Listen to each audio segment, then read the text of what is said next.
sido para nosotros una alegría poder compartir de vuelta con los hermanos, ¿no? Venía hablando recién con Valentín cuando veníamos camino para acá y le decía que estos 2 años han pasado muchas cosas, ¿no? Muchas cosas que antes nunca de nosotros había vivido. Muchos han buscado la eternidad, muchos cristianos y muchos sin Cristo en su corazón. Y le decía a Valentín, no sé qué irá a hacer el Señor de aquí en adelante, pero esto es como una ventanita que nos abrió el Señor para volvernos a reunir, para volvernos a participar de su palabra, ¿no? Yo hoy día estaba en la casa de Pepe almorzando con los hermanos y pensaba cuántas cosas extrañamos de esto que teníamos, ¿no? Y a veces es cuestión de no tenerlas para valorarlas. Así que qué bendición, hermanos, ha sido para nosotros. Nosotros nos vamos enriquecidos hacia Mendoza de haber compartido la comunión con los hermanos, con los santos, como dice la Escritura, de haber podido juntos compartir la palabra del Señor, de haber podido orar juntos. Es para nosotros un privilegio que durante estos años, en cierta manera, no lo tuvimos. Así que muy agradecidos nosotros, hermanos, a cada uno de ustedes por cada muestra de amor, y por hacernos sentir el cuerpo de Cristo acá en Alta Italia. Esa es la realidad. El cuerpo de Cristo que se reúne al nombre del Señor aquí en Alta Italia. Así que gracias, hermano. Vamos a abrir la palabra del Señor en este día. Voy a compartir la hojita como para que tengamos de guía por si hay algún hermano que gusta tomar notas.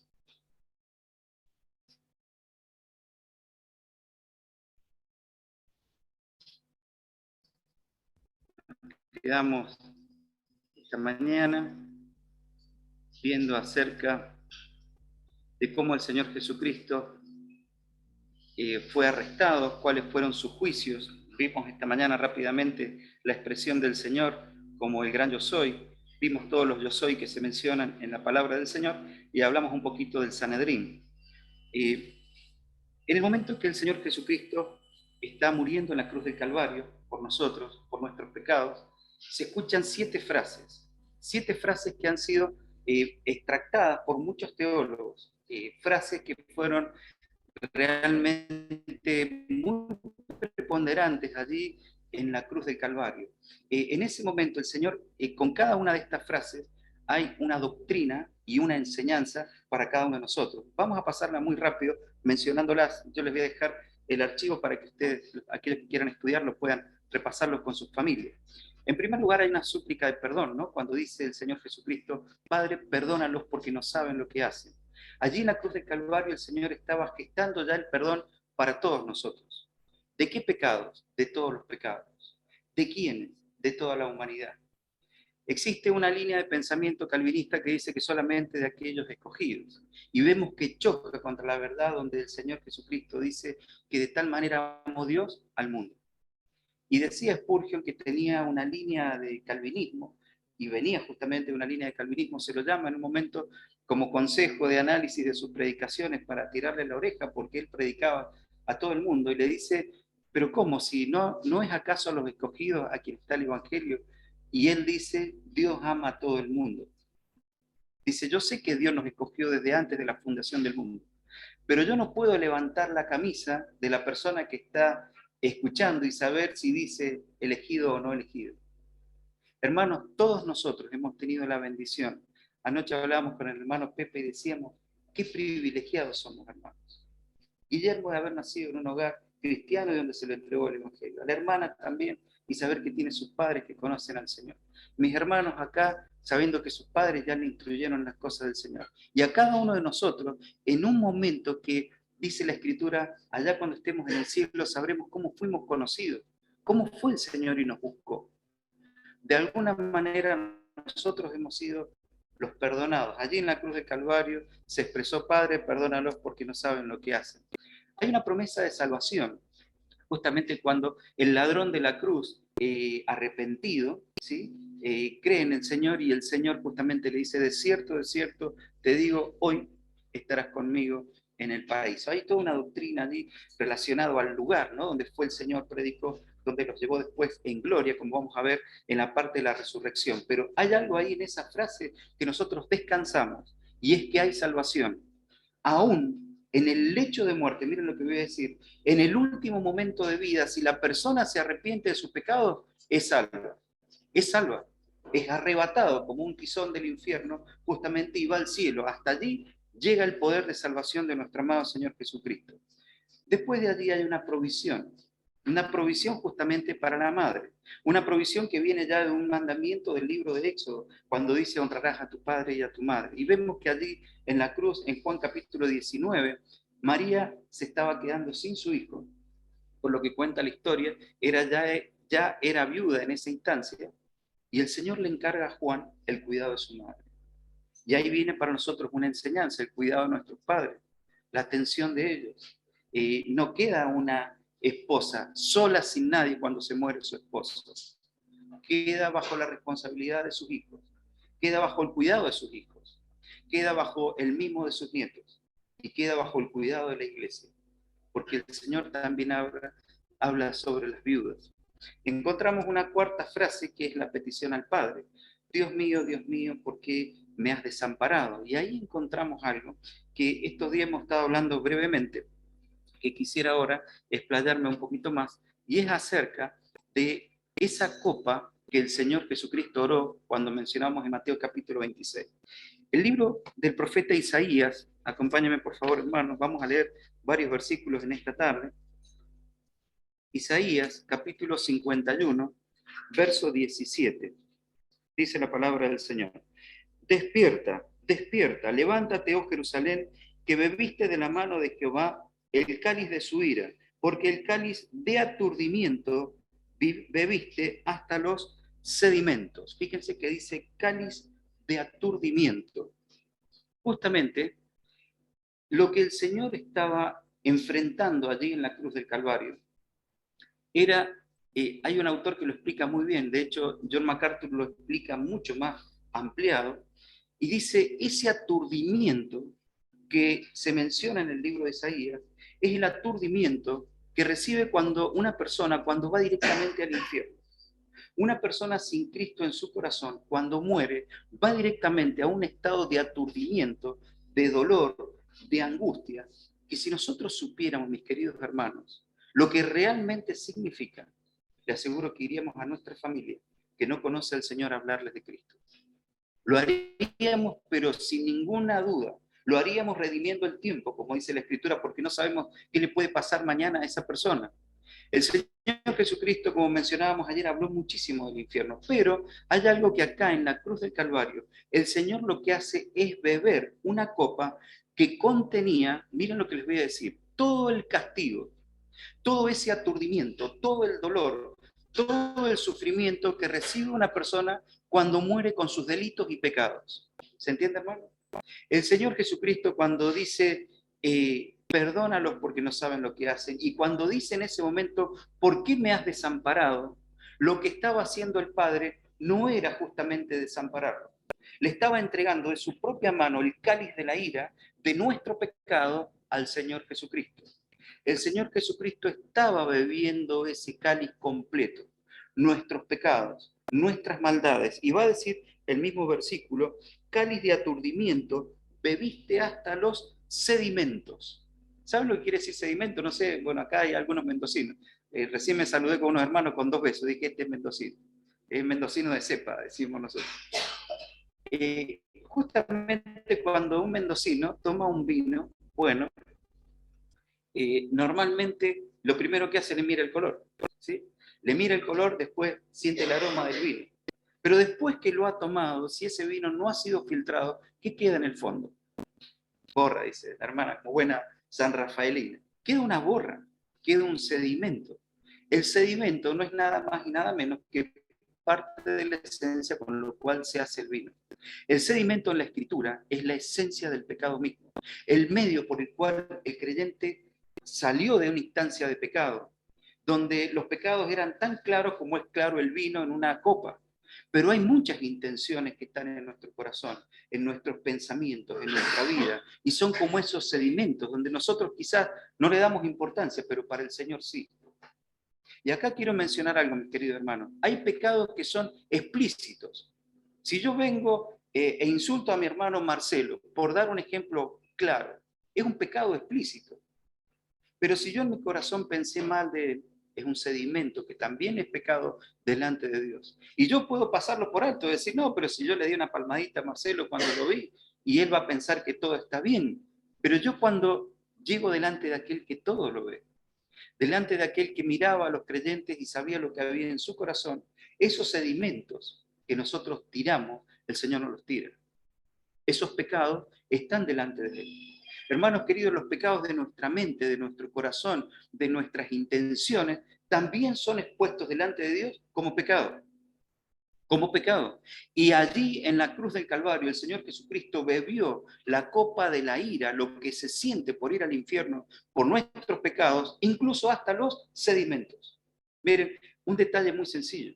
Mi hermano Ariel, si trata mal a su esposa, ¿qué dice primera Pedro? No voy a escuchar su oración. Se corta la comunión con Dios. Si yo trato mal a mi esposa, o sea, fíjense, un detalle mínimo. Muchas veces tratamos mal a nuestra esposa y venimos a la reunión y nos sentamos acá. Y nos piden orar y oramos. Y el Señor dice, ojo, no voy a oír tu oración, Adrián. Y se refiere a los varones. Hermanos, muchas veces nosotros la iglesia predicamos acerca del pecado en el mundo, pero muchas veces nosotros tenemos que estudiar qué es el pecado. ¿Cuáles son las cosas que son pecado? Y si bien Cristo nos limpió, dice, si Cristo no hubiera resucitado y no nos hubiéramos Él no nos hubiese limpiado, justamente bebiendo Él la copa de la ira de nuestros pecados, seríamos los más dignos de miseria. Pero unos versículos más adelante, dice, habiendo pasado este sacrificio, habiendo nosotros pedido perdón por nuestros pecados, si seguimos pecando, ¿saben lo que dice después la Escritura? No queda más sacrificio. Queda una cosa de horrenda expectación. ¿Saben qué quiere decir? Perdónenme, hermano, que lo diga así tan figurativamente. Es la figura, expectación es algo que se ve, de una persona que parece que tiene vida, que ha pedido perdón por sus pecados, sin embargo, sigue aún en sus delitos y pecados, en aquellos sedimentos que aún no sacó de su vida. Los sedimentos obviamente echan a perder el vino. Como cuando hay sedimentos de pecado en nuestra vida, esos pecados que no son expuestos tan claramente, en realidad echan a perder la vida del creyente. Por esos pecados aún Cristo murió en la cruz del Calvario. Los limpió todos. No hay pecado que no haya podido ser limpio. Ahora, ¿cuál fue la base de nuestro momento en que recibimos al Señor? ¿Qué es lo que nos dijeron a nosotros? Tenés que pedir perdón por tus pecados. Hermanos, ¿cuántas veces vamos en la noche, nos vamos a dormir, pedimos por lo que necesitamos al otro día? ¿Y los pecados? Y los pecados que tengo que llevar a la presencia del Señor, por el cual Cristo murió, pasan días y el sedimento sigue estando en nuestra copa de nuestra vida, hermanos. Y Cristo murió aún por ellos. ¿Saben por qué? Para que hagamos como el salmista, que dice, examíname, oh Dios, y ve si hay en mí camino de perversidad. ¿Saben qué quiere decir? La sangre de Cristo no solamente tuvo poder para limpiarnos, para rescatarnos, sino tiene poder para limpiarnos diariamente y hacer de nuestra vida realmente una vida conforme a la imagen del Señor Jesucristo. Es lo que se espera de nosotros. Esos sedimentos, mis queridos hermanos, muchas veces hacen tanta borra en nuestra vida que cuando alguien va y compra un vino con borra, le aseguro que va a llegar y va a decir esto no sirve y lo va a poner en un estante.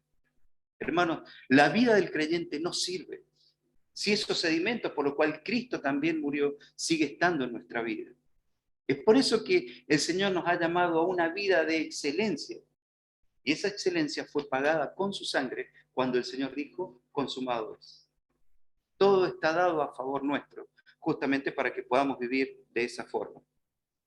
Sigo avanzando un poquito más. La quinta expresión, el Señor dijo, tengo sed. Vemos su humanidad justamente muriendo allí en la cruz del Calvario.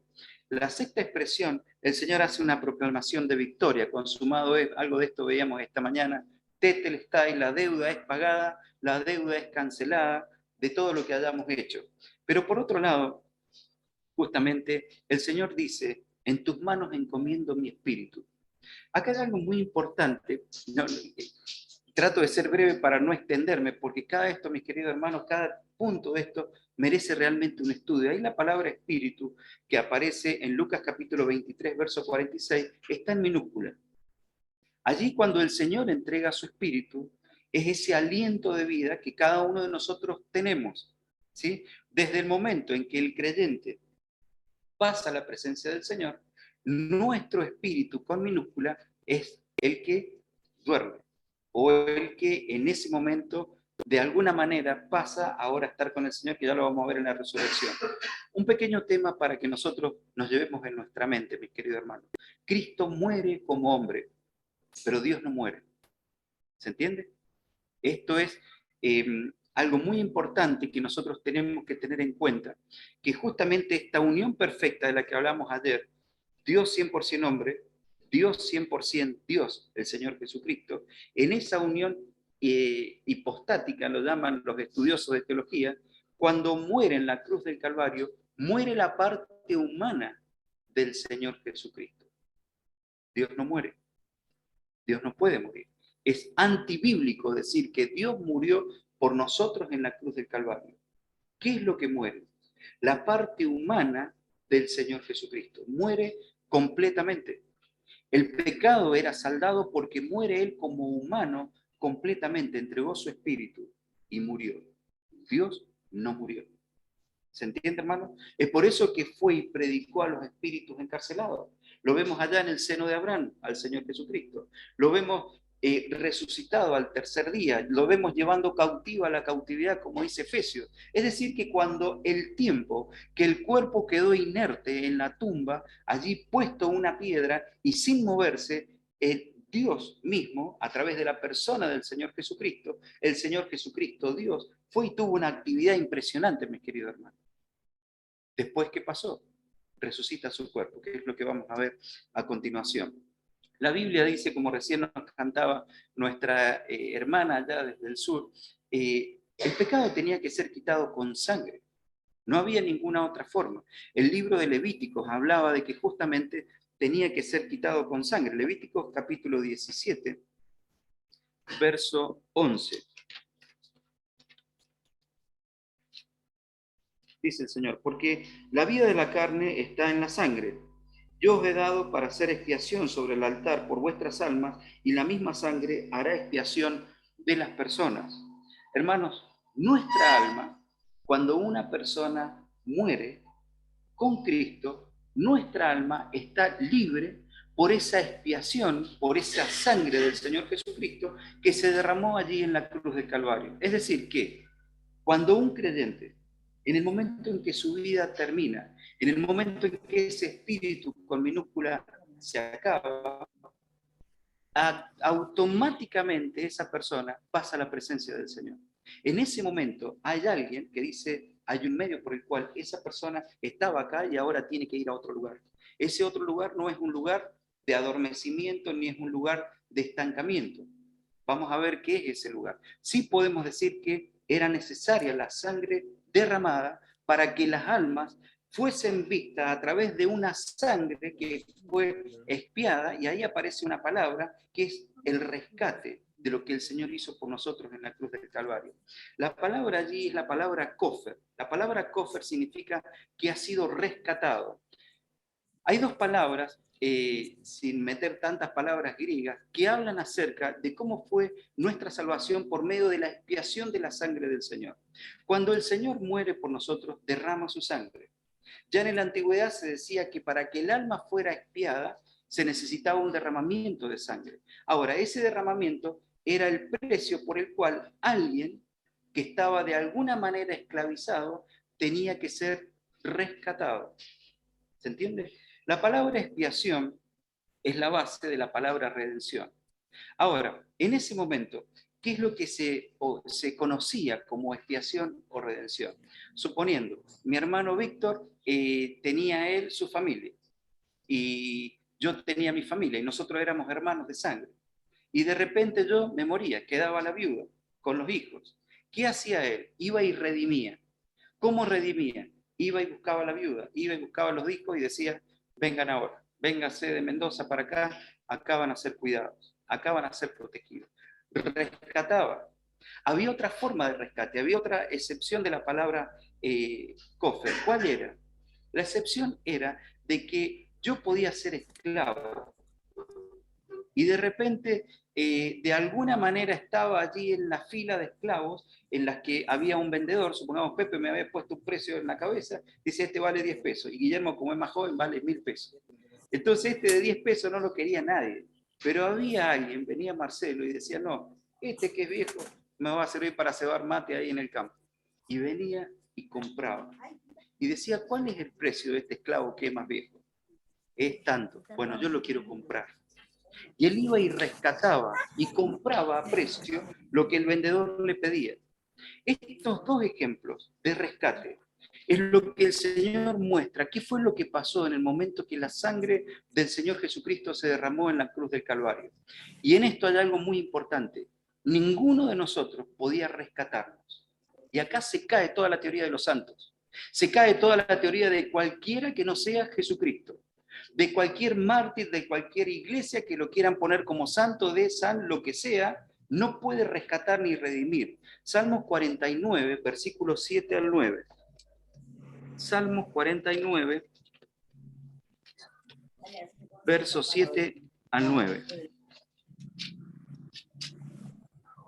Dice, ninguno de ellos podrá en manera alguna redimir al hermano, ni dar a Dios su rescate, porque la redención de su vida es de gran precio y no se logrará jamás. Hermanos, nosotros no podíamos de ninguna manera redimirnos, a no ser que la sangre de un único postor allí en la cruz del Calvario derramara su sangre y de esa forma nos comprara. No fue un precio menor, fue un gran precio. Uno puede decir, bueno, a tantas personas que salvó, uno que murió, bueno, el precio no era tanto. ¿Saben cuál era el gran precio? El gran precio era que era imposible pagar. Imposible pagar. Nosotros no podíamos pagar nuestra salvación de ninguna manera, ni por obras, ni por ser bueno, ni por ser absolutamente nada, ni por tener ninguna religión la que fuere. Y esto, hermanos, es universal. ¿Qué quiere decir? Que cualquier hombre nacido en este universo, la única forma que puede estar con Dios es abrazándose a la sangre del Señor Jesucristo. Miren la importancia que tiene. Miren el caudal de vida que hay en conocer qué es la sangre del Señor derramada allí en la cruz del Calvario. No es cualquier cosa, hermanos. ¿Y saben qué? Como hablábamos esta mañana, se nos invita a hacer memoria de esa sangre. Miren el caudal de importancia que tiene para Dios. Tal es así que la salvación universal es por medio de esa sangre y a nosotros se nos llama a hacer memoria de esa sangre por medio de el vino que tomamos. Ahora, queridos hermanos, ¿qué importancia tiene para nosotros esa sangre? ¿Cuántas veces yo he hecho memoria de él? No voy a decir lo que va el año, porque recién llevamos poquitos días. El año pasado, ¿cuánto tiempo llevamos haciendo memoria desde que recibimos del Señor? ¿Tiene eso nuestra principal prioridad, mi querido hermano, en la vida del creyente? Es de altísima prioridad. Debe ser de altísima prioridad porque tiene altísimo valor. Dice, es de gran precio, dice el Salmo, el rescate nuestro. Y el único precio que cubría esa deuda es la sangre del Señor. Por eso, hermanos queridos, miren, yo me acuerdo cuando era chico, nuestros padres nos llamaban el día sábado y nos decían, hay que prepararse para la cena. Y había otros hermanos que de más sabiduría decían, no, no hay que prepararse el sábado, prepárese desde el lunes, decía él, para la cena del Señor. Había una importancia tal de recordar la sangre del Señor, porque realmente había un conocimiento de lo que impactaba la sangre de Cristo en nuestras vidas, hermanos. Recién nuestra hermana cantaba acerca de la eternidad, de la salvación por la eternidad. Si nosotros supiéramos por un momento el valor que va a tener para nosotros desde el día en que le recibimos nuestro corazón y por toda la eternidad, mis queridos hermanos, no faltaríamos a ninguna cena. No faltaríamos a ninguna cena. No dejaríamos de dar gracias antes de tomar la copa y beberíamos de ese vino junto con los hermanos, como lo dijo el Señor. Ahora, lo importante de esto, mis queridos hermanos, es que ninguno de nosotros podemos decir en el momento que entremos al cielo qué va a pasar conmigo. Vamos al libro de Gálatas, capítulo 1, verso 4, antes de pasar al segundo tema. Gálatas, capítulo 1, verso 4. Dice, el cual se dio a sí mismo por nuestros pecados, para librarnos del presente siglo malo, conforme a la voluntad de nuestro Dios y Padre. Y acá hay algo que quiero hablar también de la sangre y del impacto de la sangre del Señor Jesucristo derramada allí en la cruz del Calvario. Hasta ahora he hablado de la eternidad, del impacto que tiene la sangre cuando entremos allá. Ustedes saben que muchas veces los hermanos, como nos sabemos llamar nosotros, o hermanos libres, no hablamos de la sangre del Señor Jesús en este momento en el que estamos viviendo. Muchas veces se lo dejamos más a hermanos de otra línea, lo voy a decir, por ahí quizá a nuestros hermanos pentecostales, que ellos sí hablan más de la sangre que nosotros y se refieren a muchos temas, y por ahí quizás erróneamente. Pero hay algo que nosotros tenemos que mencionar, mis queridos hermanos, que sí tenemos que considerar en nuestra vida. Esa sangre, dice la Escritura, del cual se dio a sí mismo por nuestros pecados, para librarnos del presente siglo malo. ¿Saben lo que quiere decir? Quiere decir que la sangre derramada en la cruz del Calvario hace que una persona que ha sido rescatada ya no viva en este siglo presente que está tan malo, nosotros podemos decir que está tan distorsionado, que está tan embravecido, no vive igual. ¿Por qué? Porque la sangre de Cristo lo cambió y le dio una nueva vida. Y perdónenme, lo digo con mucho amor, cuando usted ve a una persona que se dice creyente, que se dice que ha creído en la sangre de Cristo, y no se lo ve como una vida totalmente distinta a la gente que vive en este siglo, es muy probable que no haya gustado de esa sangre. Perdóname, lo digo con mucho amor, pero prefiero decirlo ahora y no que venga el Señor Jesucristo y se quede. Dice que esa sangre que se derramó ahora, no está hablando de la eternidad, hace que el creyente viva de una manera distinta a la gente que vive en este siglo malo. Dice, para librarnos. Y ahí librarnos se refiere no a la liberación de nuestro pecado cuando la persona muere, como hemos hablado recién, o cuando el Señor Jesucristo nos venga a buscar. Se refiere ahora, hermanos míos. ¿Y qué se refiere a esto? A un creyente que va a su trabajo diario. Y cuando entra allí en su trabajo, las ¿Y ahora? personas creen, aunque pierda, quizás Ahí está. Gracias, salud, Nacho. la sangre de Cristo ha hecho que se vea distinto a lo que se ve cualquier persona. Pero quizás va a ir al colegio, a la facultad, y se va a juntar con un montón de jóvenes, con todas las cosas que se viven en esta época, y cuando esté allá no va a tener ningún problema en mostrar en su vida que la sangre de Cristo lo hace distinto. Pero también se refiere a creyentes, y ahora quiero hablar más en el seno de la iglesia, que en nuestra vida como iglesia nos vemos realmente como aquellos salvados y rescatados de este siglo malo. ¿Saben cuál era una de las formas de predicar en el Antiguo Testamento, perdón, en el Nuevo Testamento, en la época de la iglesia antigua? ¿Saben cómo era? Veían cómo se amaban los creyentes. No hacía falta un parlante predicando allí, como hablamos con las hermanas anoche, puesto allí en altavoz para que escucharan los de afuera, aunque lo hacían, no con parlantes. Pero ¿saben cuál era la mayor predicación en aquella época? Ver cómo se amaban los creyentes. Ver que quizás yo tenía algún problema con algún hermano, lo arreglaban inmediatamente antes que venga una raíz. Había alguna dificultad, se solucionaba. Y lo que más se veía era el amor entre los creyentes.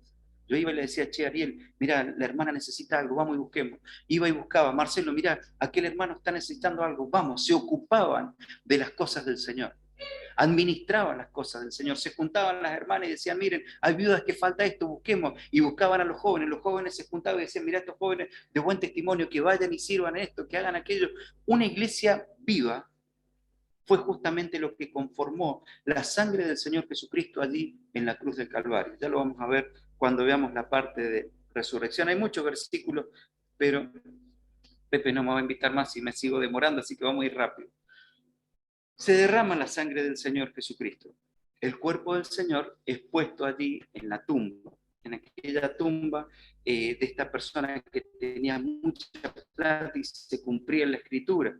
En su sepultura será puesto con los ricos. ¿Sí? Si ustedes estudian un poco en la historia, una persona que moría en la condición del Señor Jesucristo, que no tenía propiedades ni nada, iba a parar a tierra.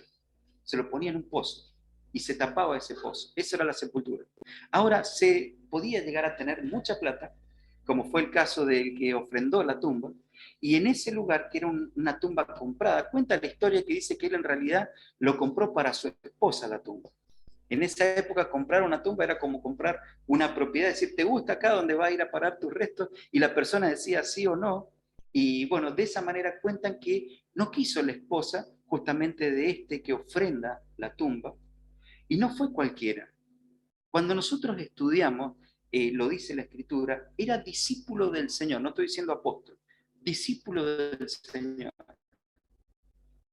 Ahora cuando se le entrega el cuerpo, él pide el cuerpo porque ya eran las 5 de la tarde y ellos a las 6 de la tarde tenían que cortar toda actividad, pide el cuerpo a las 5, lo vuelven en una sábana, lo ponen al Señor en la tumba, en esa tumba de alguien muy adinerado, cierran allí la puerta con esa gran piedra y el cuerpo del Señor queda allí en esa tumba.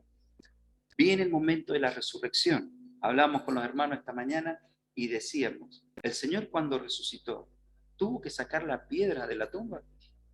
¿Qué dicen ustedes? No hizo falta. El Señor resucita y obviamente se lo ve en distintos actos del Señor atravesando paredes, atravesando piedras, porque ahora el Hijo de Dios, el Señor Jesucristo, había resucitado.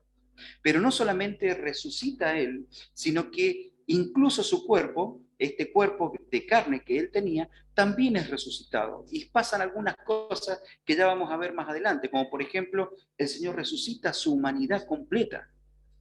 Le dice a Tomás, mira, mete tu dedo en mi mano. Corre el Señor su túnica y dice, mete tu mano en mi costado. Ahora, hermanos, ¿qué es lo que pasa en ese momento? El Señor cuando resucita nos provee a nosotros no solamente la limpieza de aquella copa de ira que el Señor bebió, sino que aparte de eso pasa para nosotros a darnos la entrada a la gloria del cielo. Vamos a leer algunos textos en 1 Corintios capítulo 15. Vamos a ver la implicancia de la resurrección. 1 Corintios capítulo 15, verso 13 al 19.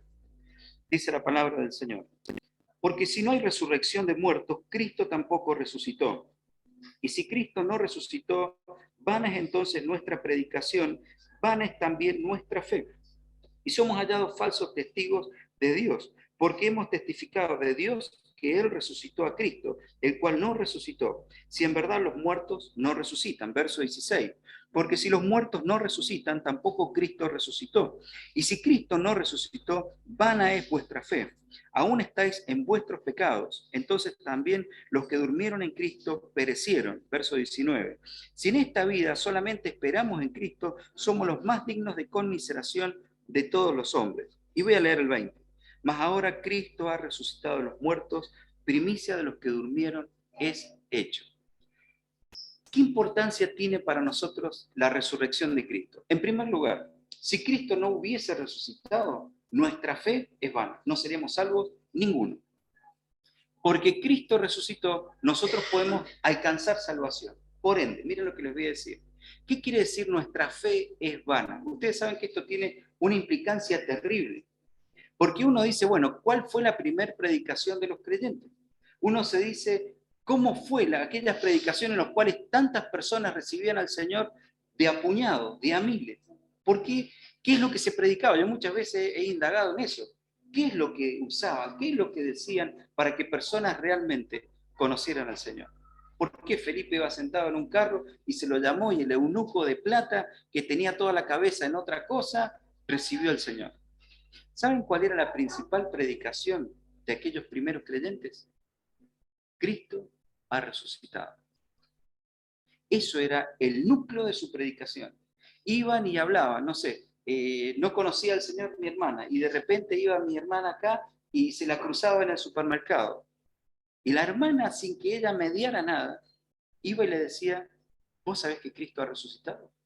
El que murió en la cruz del Calvario no quedó allí. Al tercer día no encontraron su cuerpo. Y apareció a Pedro, y apareció a Juan, y apareció a María, y apareció a más de 500 hermanos. Esa era la predicación. Cristo ha resucitado. ¿Y cómo piensan que iba la hermana a decirle a su amiga de que Cristo había resucitado? Iba así, che, vos sabés que Cristo ha resucitado. Iba con algo ardiendo en su interior, con una fe y una alegría y una convicción tal que por poco le agarraba del cuello y le decía, Cristo ha resucitado, míralo al Señor. Miralo a aquel que fue levantado entre el cielo y la tierra, porque ha resucitado. Y tenés que poner tu fe en Él, porque como Cristo no tiene victoria. Esa es la primera predicación. Tan simple y tan sencilla, mis queridos hermanos. ¿Saben qué? Los creyentes, muchas veces en nuestras predicaciones hablamos de un montón de fábulas, de un montón de historias, y lo que menos hay es hablar de la resurrección de Cristo en nuestras vidas y del impacto que tiene. Un impacto tan real y tan vivo que si Cristo no hubiese resucitado, no hubiesen creyentes con todo ese fuego que tenían en predicar y que muchos realmente recibieran al Señor. Ya en una ecuación matemática, a mí me encantan las matemáticas. Dice que el creyente que cree en Cristo resucitado, dice que va a dar fruto a 1 por 30, a 30 por 60 y a 60 por 100. Y todo eso por 1. ¿Saben qué quiere decir ese pequeño juego matemático? El creyente va a salir y por lo menos, no es que sea el número exacto, ¿no? Es justamente una ilustración, va a hablarle a otros de cuánto ha hecho Cristo en su vida porque resucitó. No le va a decir, hay un Dios que te ama, hay un Dios que es bueno. Esas son las predicaciones de ahora contemporáneas. Hay un Dios que te puede perdonar, hay un Dios que si lo recibiste va a prosperar, te va a ir bien en el trabajo, vas a tener, no sé, si predicaran acá, vas a tener una buena cosecha, una buena siembra. Hermanos queridos, no era esta la predicación. La predicación es, estás muerto en tus delitos y pecados, pero hay una forma de que salgas. La forma es de que Cristo resucitó. Si crees en aquel que murió y resucitó, vas a tener una nueva vida. Y se lo decían con una convicción tal que las personas decían, yo lo quiero. Y le decían, mirá que afuera te van a matar. Mirá que afuera están matando a los que creen igual que vos. ¿Saben qué hacían ellos? Creían en el Señor. Les invito a leer un libro de un teólogo que se llama Alfonso Ropero. Es un libro gordo, realmente pesado, pero habla absolutamente de todo el martirio que sufrió la iglesia. ¿Saben quiénes eran en la época del martirio de la iglesia los que más se convirtieron? ¿Quiénes piensan ustedes? Fuerte, ¿qué piensan? No, estamos todos aprendiendo. Los romanos, ¿quién más piensa que puede ser? Los guardias de la celda, ¿saben qué? Corre con ventaja porque es mi hija. Eran los guardias de los mismos creyentes, los verdugos que los tenían allí, a los cristianos, atados, mientras otros los mataban. Los que iban y prendían la hoguera para que cristianos murieran quemados. Esas personas que eran verdugos, que vieron cómo moría un cristiano, que amaba al Cristo resucitado, no tenían otra cosa que caer rendido a los pies del Señor. ¿Saben quién fue un ejemplo? Cornelio. Cornelio era un ejemplo. Muchos de aquellos que eran los tribunos, los que se sentaban allí apostados, viendo cómo mataban a los cristianos, caían de rodillas, no por ver el castigo, no por ver cómo los partían al medio aserrados a los que morían entre troncos. Era un tipo de muerte. ¿Saben sino por qué? Por el gozo y la alegría que veían, porque sabían que si Cristo había resucitado, ellos también resucitaban. Fíjense qué fe, hermano, distinto a la nuestra, perdónenme que lo diga así, distinta a la nuestra. Eran personas que porque Cristo había resucitado su vida era totalmente distinto. ¿Y saben cuándo se comprobaba? Cuando llegaba la muerte. Cuando llegaba el momento de la muerte, ellos felices porque iban a estar con su Señor. No veían la hoguera que se iba a prender. No veían la lanza que se estaba prácticamente acercando a su cuerpo. No veía que los agarraban acá y los tiraban al circo romano y sabían que iban a ser devorados. ¿Saben a dónde miraban? No miraban los leones. Dice que la mayoría de los cristianos que morían, ¿saben a dónde morían mirando? El cielo, como dice el hermano, el cielo. Sabían que allá los estaba esperando su Señor. Hermanos, el hecho de que Cristo resucitó marcó la vida de esos creyentes, pero lo digo ahora, en este siglo, dice la Escritura. Es decir, que a nosotros nos debe causar el mismo efecto, hermanos. En nosotros debe generar exactamente lo mismo, porque estamos viviendo en una época de la iglesia exactamente igual a través del Espíritu que bajó y descendió y entró en nuestra vida. ¿Saben cuál es el problema? Satanás ha golpeado tanto la iglesia en este tiempo y los creyentes le hemos dado tanto espacio que sabemos que Cristo resucitó, pero no vivimos como que Cristo resucitó. Esa es la diferencia. Conocemos intelectualmente que resucitó al tercer día, como lo dijo que fue con Jonás, pero no se ve en nuestra vida. No se ve en lo que hablamos, no se ve en nuestro trato, no se ve en nuestro amor entre los creyentes, no se ve en el amor entre los esposos, no se ve el amor de los hijos para con los padres, ni de los padres para con los hijos, ni en la iglesia tampoco. ¿Saben por qué? Porque no vivimos que Cristo haya resucitado, hermanos. Y eso es una realidad en nuestra vida. Y Cristo lo espera cada día de cada uno de nosotros, que sea así. Miren, yo estoy seguro que cuando el Señor resucitó, hubieron dos que fueron allí a la tumba, eran Pedro y Juan. Dice que Juan era más joven y corría más rápido, y llegó primero, pero no entró a la tumba. Juan se quedó en la puerta de la tumba, no quiso entrar, por temor, dice la Escritura. Y Pedro entró corriendo. Pedro entró corriendo y tomó los lienzos y vio que su Señor había resucitado.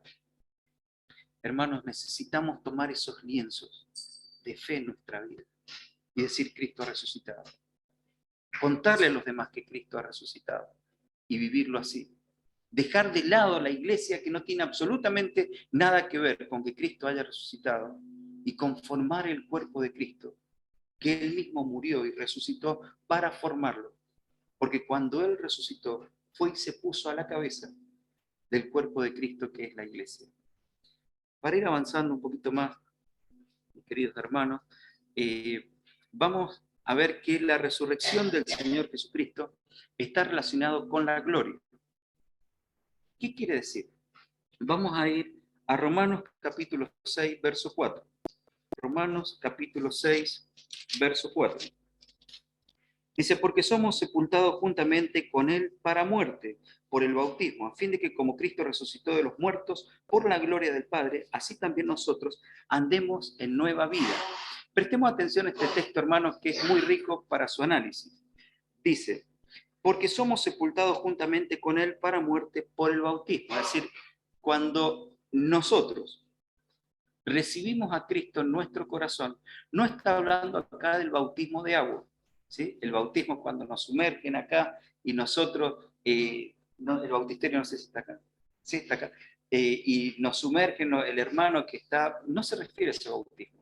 El bautismo al que se refiere acá es a nuestra conversión, hermanos. Ese es el bautismo de muerte. Cuando el creyente quedó sepultado, su vida, sus deseos, sus anhelos, su vida de pecado allí en la cruz del Calvario, y recibe a Cristo en su corazón. Dice: porque somos sepultados juntamente con Él para muerte por el bautismo, a fin de que como Cristo resucitó de los muertos por la gloria del Padre, así también nosotros andemos en vida nueva. Y acá hay dos conceptos que se unen. El creyente, cuando recibe al Señor en su corazón, anda en nueva vida. Por otro lado, el Señor Jesucristo dejó las glorias celestiales cuando se humanó, como veíamos el sábado. Pero cuando Él resucita, dice el Señor, dice su palabra, que Él vuelve justamente a la gloria que tenía con el Padre. Y pone la consecuencia de que Cristo haya resucitado y vuelva a la gloria. Y dice: para que andemos en novedad de vida. ¿Saben qué quiere decir? La gloria del Padre, allí donde habitaba el Hijo. Sabemos que el Hijo dejó las glorias, y en ese momento, cuando resucita, vamos a leer otros versículos más, para apoyarlo, el Señor vuelve a la gloria. El hecho de que el Señor vuelve a la gloria tiene dos consecuencias de suma importancia. Son más, solamente vamos a ver algunas. Una de ellas es que porque Cristo subió a la gloria, nosotros, como consecuencia real, andamos en novedad de vida. Por ende, podemos nosotros afirmar categóricamente esto: ninguno de nosotros podemos decir que Cristo no entró en la gloria, ¿o no? Si no, no creeríamos en Él. Cristo está en gloria con el Padre, lo afirmamos positivamente. Seguramente todos nosotros pondríamos la firma de que es así. Esteban lo vio a la derecha del Padre en gloria. Pero la consecuencia de eso es que todos los que han renacido en el Señor andan en nueva vida. Por ende, categóricamente, la persona que recibe a Cristo en su corazón, porque Cristo entró a la gloria, el creyente anda en vida nueva. ¿Se entiende? No es una elección, es una consecuencia. No sé si se entiende el concepto, hermano. porque Cristo entró de vuelta en la gloria que tenía con el Padre cuando Él resucitó, nosotros tenemos asegurada una vida acá en la tierra nueva, novedad de vida.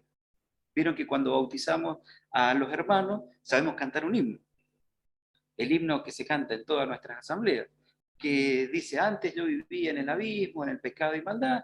¿Se acuerdan cómo dice la letra después? Dice: ahora andamos en novedad de vida, en vida nueva andar, cantamos, ¿no?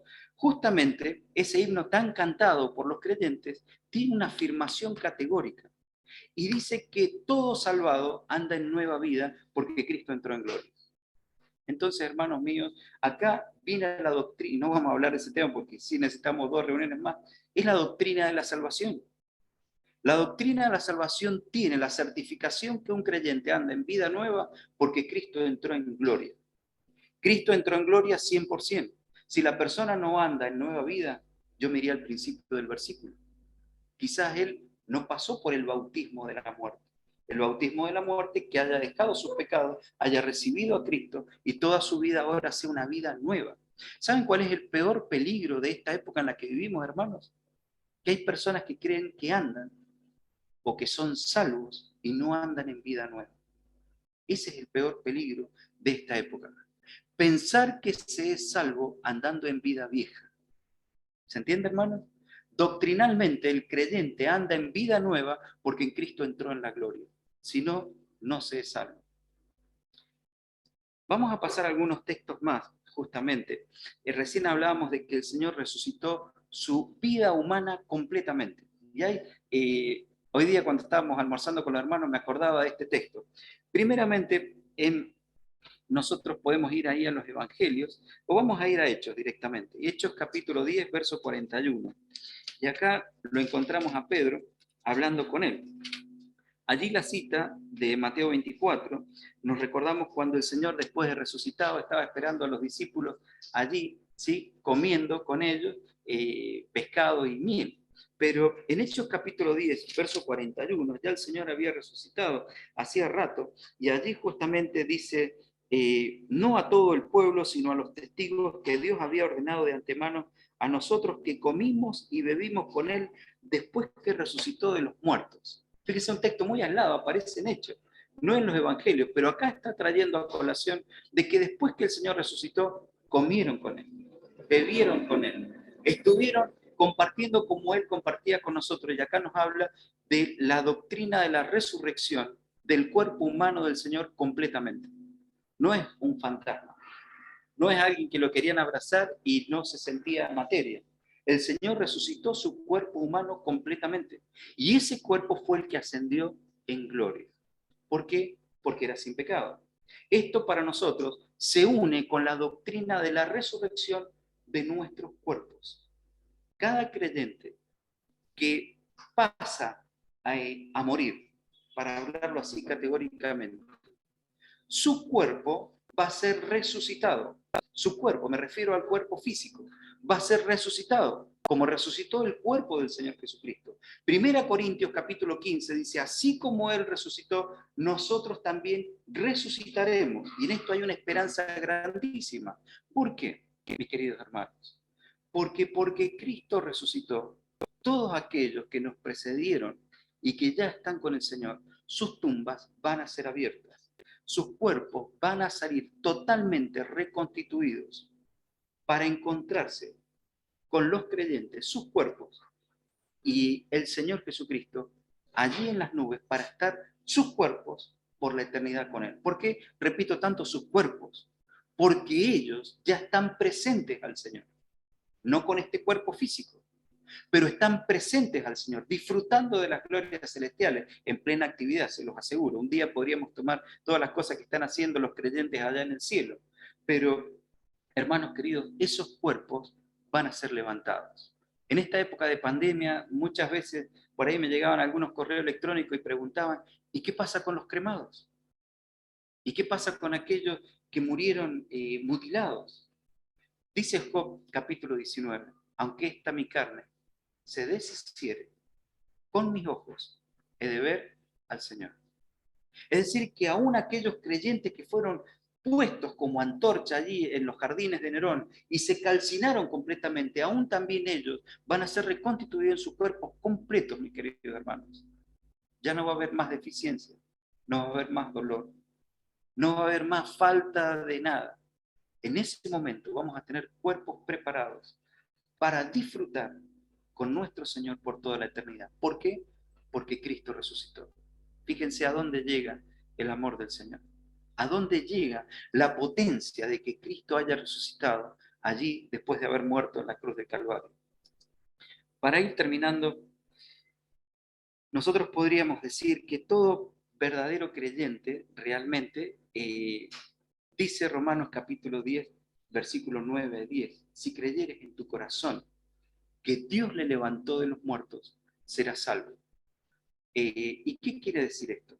El creyente que realmente cree que Cristo resucitó, anda en nueva vida, como hablábamos recién. Pero no solamente eso, sino que el Señor afirma que allí en el cielo justamente va a haber algo especial y que tiene relación acá en la tierra también.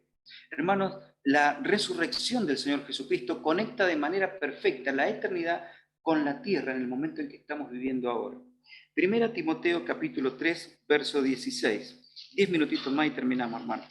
Primera Timoteo, hermana Irene o hermana Sally, en 10 minutos, levántenme la mano, por favor. Primera Timoteo, capítulo 3, verso 16. Dice la palabra del Señor. E indiscutiblemente grande es el misterio de la piedad. Dios fue manifestado en carne, justificado en el Espíritu, visto de los ángeles, predicado a los gentiles, creído en el mundo, recibido arriba en gloria. Ahora vayamos, por favor, a Apocalipsis capítulo 3, verso 21. Apocalipsis capítulo 3, verso 21. Dice el Señor, acá está hablando ya a la iglesia, ¿sí? En la época de la iglesia neotestamentaria. Dice, al que venciere le daré que se siente conmigo en mi trono, así como yo he vencido y me he sentado con mi Padre en su trono. Es decir, que acá está el Señor prometiendo de que aquellos que hemos creído, que hemos vencido este mundo y que estamos en el cielo con Él, vamos a estar sentados con Él en el trono. Eso nos habla de la eternidad, hacia adelante. Vamos a ver ahora que dice Efesios capítulo 1, verso 19. Efesios capítulo 1, verso 19. Dice, ¿cuál la supereminente grandeza de su poder para con nosotros, los que creemos, según la operación del poder de su fuerza, la cual operó en Cristo resucitándole de los muertos y sentándole a su diestra en los lugares celestiales? ¿Qué está queriendo decir? Que esa resurrección tiene un poder, dice el poder de su fuerza, como realmente mostrando por qué Cristo resucitó, por Dios, obviamente, y por Él mismo. Ahora, dice que ese poder que resucitó a Cristo, esa fuerza de poder, dice que opera hoy día. ¿Saben en quién? ¿En quién? En nosotros, en los creyentes, en la iglesia. Ahora, el Señor dice que Él fue y se sentó en lugares celestiales.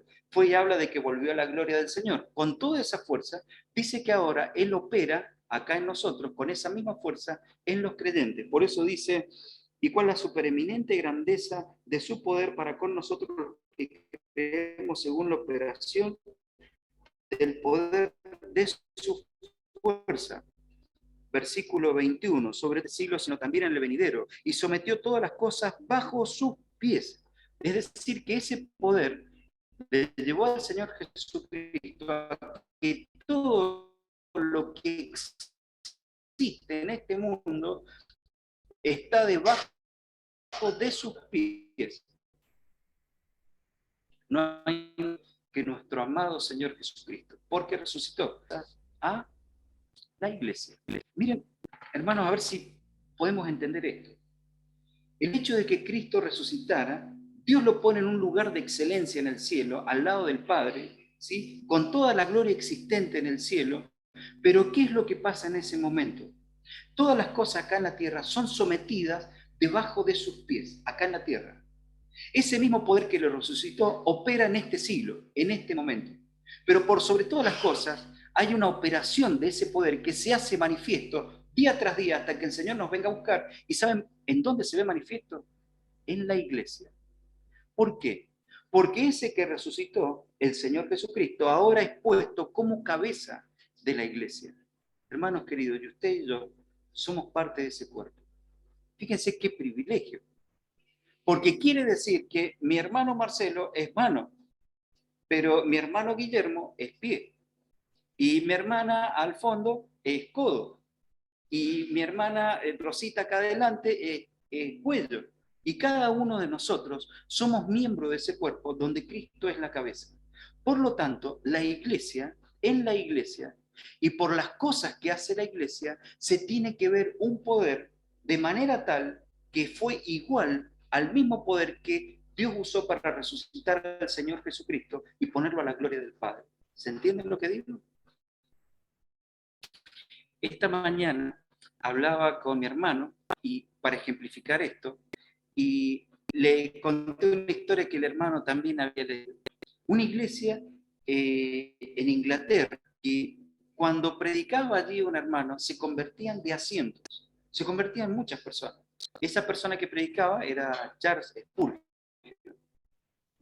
Entonces dicen que todos venían y no los inconversos venían a escuchar la palabra, pero vinieron un grupo de hermanos responsables de distintas asambleas a ver cómo era el lugar donde predicaba esta persona y a dónde estaba el secreto de la predicación del lugar. Ellos pensaron que era el lugar. El lugar será tan atractivo, era la iglesia más grande construida en Inglaterra, porque no entraba la gente. Entonces fueron este grupo de responsables a ver cómo era el lugar donde tantas personas querían ir y recibir al Señor. Entonces entra Spurgeon con un grupo de 20, 25 personas y les muestra, miren, acá están las gradas donde se sientan. Había tipo teatro, estos son los balcones, porque cuando se llenan las gradas tienen que ir a los teatros. Estos son los pasillos donde se sienta la gente. Estas son todas las puertas donde entran y donde salen porque no alcanzan. Todo esto son los bancos. Era todo así tipo teatro y un lugar chiquitito. Había para un púlpito quizás más chiquito que este. Y ahí se paraba Spurgeon. Y no había como ahora micrófono y todo este sistema de audio. Ahí había que usar los pulmones con fuerza y el formato era para que se escuchara de alguna manera.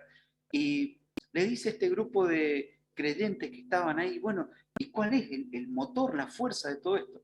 Le dice, les voy a mostrar la sala de energía de este lugar. Entonces se los lleva ni a ninguna parte del atrio arriba, ni cerca del púlpito. ¿Saben dónde se los llevó? A una escalera angosta. Y ahí bajaron hasta una pieza subterránea. Y en esa pieza, sin ventilación, sin buena luz, sin comodidad, había un lugar para que se juntaran hermanos y habían más de 700 hermanos de rodillas orando en el momento de la predicación. ¿Por qué tenía tanto poder las predicaciones de un hombre simple y sencillo? Porque el poder de aquel que operó en levantarle de los muertos estaba siendo activo realmente ¿en dónde? En la iglesia. ¿Qué hacía la iglesia? Oraba cuando uno predicaba.